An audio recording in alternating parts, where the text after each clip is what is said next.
Students, ये video मैंने बनाया है डॉपलर इफ़ेक्ट पर। जैसा कि आपने थंबनेल देखा है, Doppler effect JEE engineering entrance examinations में इससे क्वेश्चन ज़रूर आ जाता है।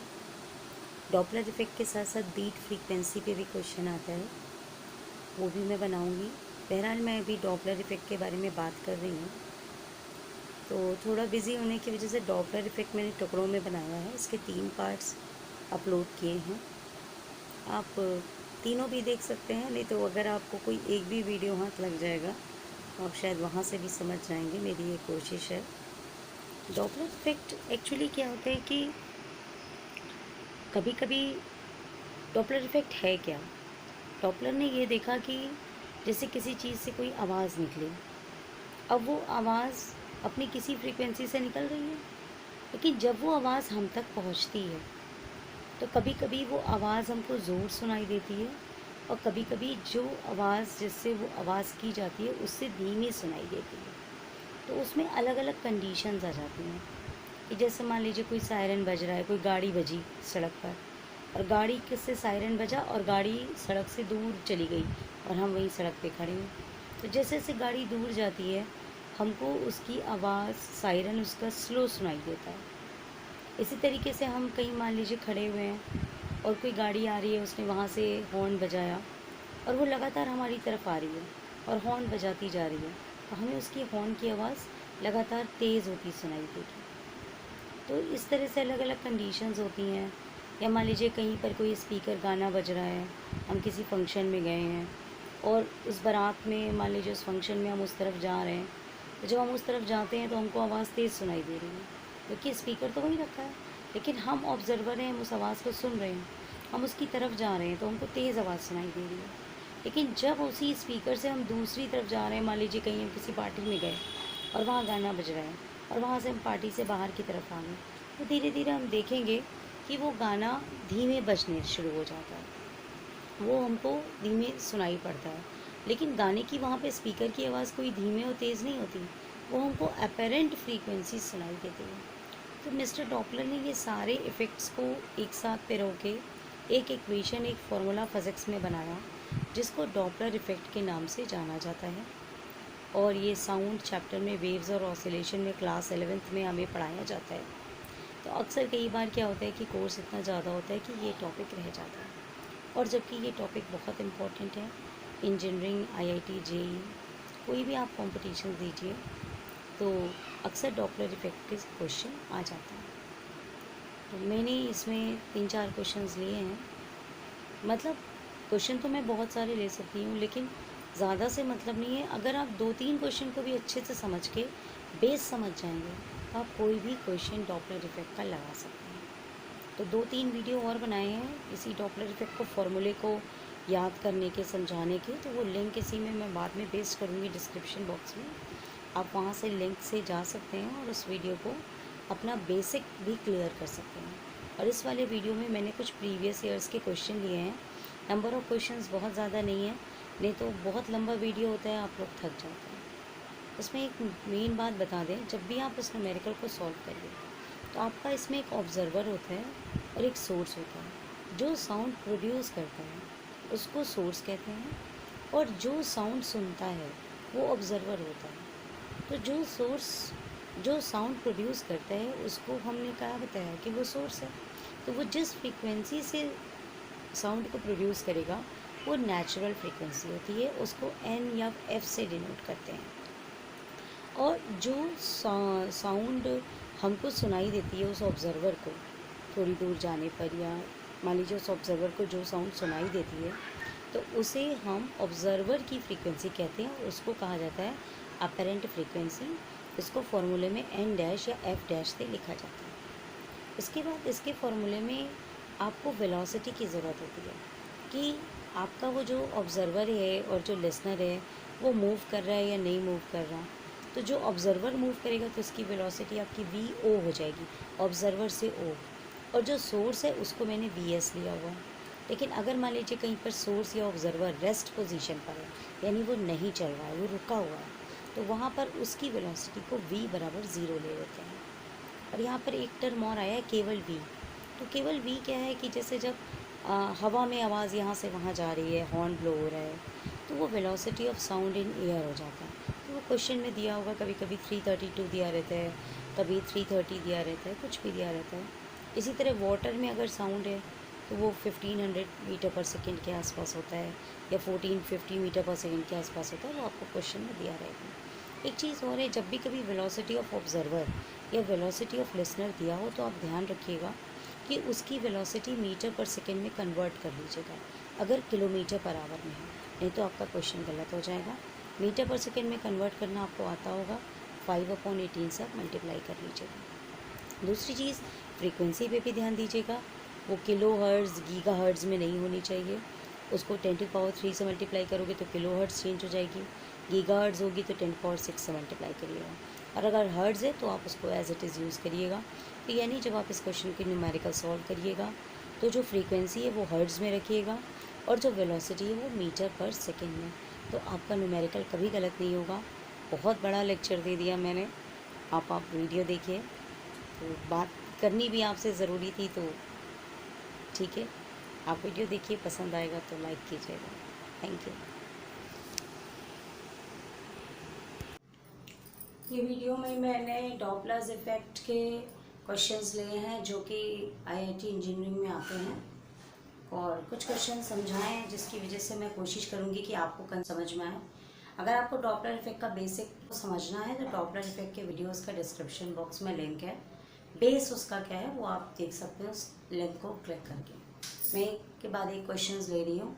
अगर आपको डॉपलर इफ़ेक्ट का फॉर्मूला और वो आता है बेस, तो आप ये यहाँ से कंटिन्यू कर सकते हैं। चलिए, पहला क्वेश्चन है, a man moves towards a stationary source with a velocity. That means a man moved towards a stationary source. That means there is a source जो लगातार साउंड प्रोड्यूस कर रहा है, और एक इंसान है जो उस साउंड की तरफ जा रहा है। यानी जो लिसनर है, जो ऑब्जर्वर है, he is moving and source is at the rest. Clear? And observer is the moving person with A velocity 1/5 of velocity of sound. उसकी जो वेलोसिटी है वो वेलोसिटी ऑफ साउंड की 1/5 है। मान लीजिए वेलोसिटी ऑफ साउंड v है, ये v/5 हो गई, ठीक है।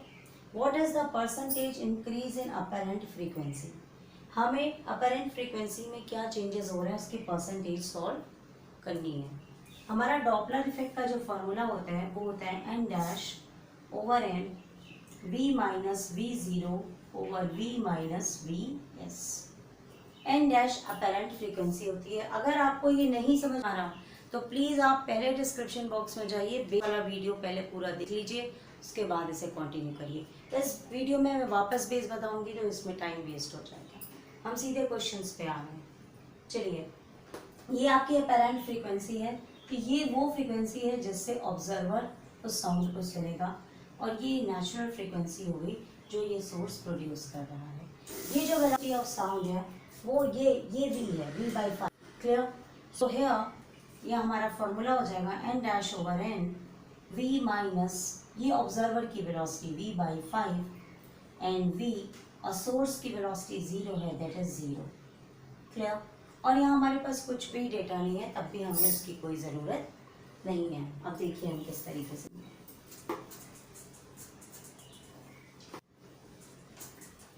हमारा आ गया n-n is equal to, take the LCM and solve it, we have 5v minus v over 5 over v। Clear? अब हम इसको सॉल्व करेंगे, आ जाएगा n-n is equal to 4v over 5 into v। ये दोनों आपका कट हो जाएगा, that means n-n is equal to 4/5। That means original frequency is 5, ratio of original frequency and apparent frequency. This is our apparent frequency which the observer listen, and this is the natural frequency which the source emits. Now percentage increase, for percentage increase we have to find natural frequency minus apparent frequency over natural frequency into 100.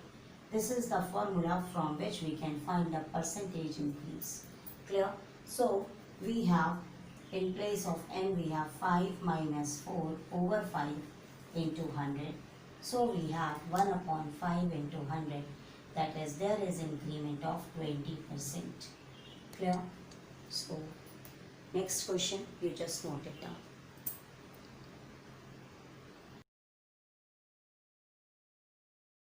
Now the next question regarding Doppler effect. Just read out the question. A source is moving with a velocity v. Listen again. Source is moving with a velocity v, emits sounds of frequency 1900 Hz.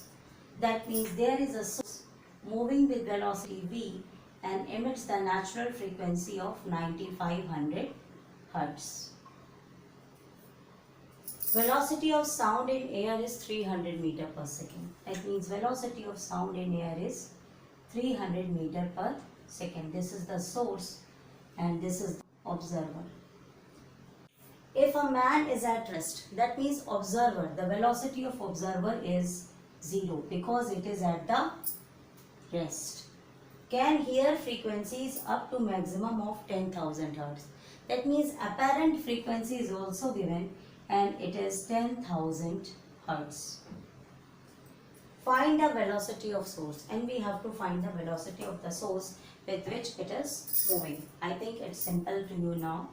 N dash over N, V minus V0 over V minus Vs. So we have 10,000 over 9,500 is equal to 300. This is minus 0, so left it 300 minus V. Now cross multiply and solve it. So it is just cancel. 300 00 minus 100 V is equal to 300 into 95. When you solve it, just take the V here and just solve it. You will get what the velocity is equal to 15 meter per second. I think you can solve it now. Now the next question is on the screen. A sound source is moving towards a stationary listener. With a 1/10 of a speed of sound, find the ratio of apparent to real frequency. Similarly, just make two boxes, source and the observer. This is source and this is the observer. For both of them, write the velocities value. So, velocity of the source. The sound source is moving towards the stationary listener. That means listener is a stationary. That is V0 is equal to 0. And Vs with 1/10 of a speed of sound. That is V upon 10. Clear? Find the ratio of apparent to real frequency. That is, nothing is given and we have to find the ratio of apparent to real. That means we have to find n dash over n. NV is also not given. So just make the boxes and do the analysis, and after that do the question. So we have n dash over n is equal to V minus V0 over V minus Vs. So we have the value of V is as it is. V0 is 0, so leave it as. So V minus V over 10. So when you take the LCM, you will got n dash over n is equals to 10V over 9V. It is cancelled. So ratio between them is 10 over 9. I think you will got the point. Just that you have to make an analysis of two things: the velocity of the source and velocity of observer, the frequency of the source and frequency of the observer. That is the apparent frequency of observer. After that, you just apply the formula. You can easily solve the Doppler effect questions. Next question. Now the question is here. A train moves towards a stationary observer with a speed of 34 meter per second. There is a train which is moved towards a stationary observer with a speed of 34 meter per second and its speed is 0. Its apparent frequency is f1. So it sends some frequency f and it observes the apparent frequency f dash. Now the speed of train reduces to 17 meter per second. This is the second case. speed of train reduces to 70 meter per second and its speed again 0, then its frequency is observed f2. We have to find the ratio between f1 and f2, and the velocity is 340 meter per second of the sound in air. Now we have to do this question. So I just try to clear you that just make the analysis of the question, find out the frequencies and velocity of the observer and the source, and also just analyze the frequency, what is the natural frequency and what frequency we have to find. Now in this case again we have the formula n dash over n v minus v0 over v minus vs. Now this is n dash, this is case f1, so we have f1, this is frequency, natural frequency f. Now v, observer, either observer is at rest, so it becomes 0, and here the velocity is 340 minus source 34 meter per second. So this is the first equation. Similarly the second equation f2 over f, so we have v minus 0 over 340 minus 70. It's so simple now. If we have to find the ratio between f1 and f2, we have to divide these two. So we get f1 over f2 is equal to 1 over, just subtract these, 6 0 3, 10 में से 4 गया 6 and 3 0 3, and here we have 1 over, because this velocity get cancelled, 10 3 3 1 2 and 3. So f1 over f2 is the ratio of 323 over 306.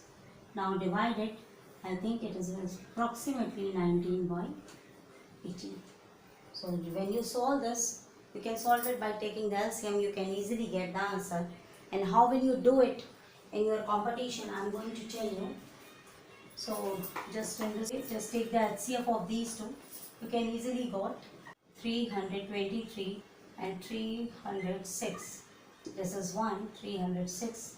This is 7, this is 1. So 306,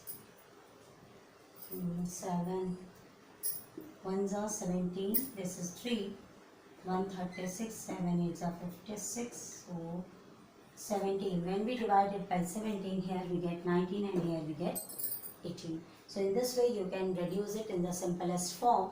So ultimately in the end I want to tell you, Doppler effect is very simple.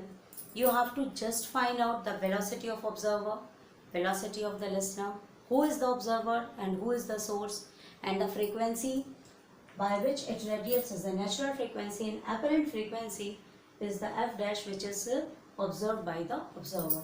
When you do the analysis of question, you can easily solve the questions very easily of the Doppler effect. Okay, thank you.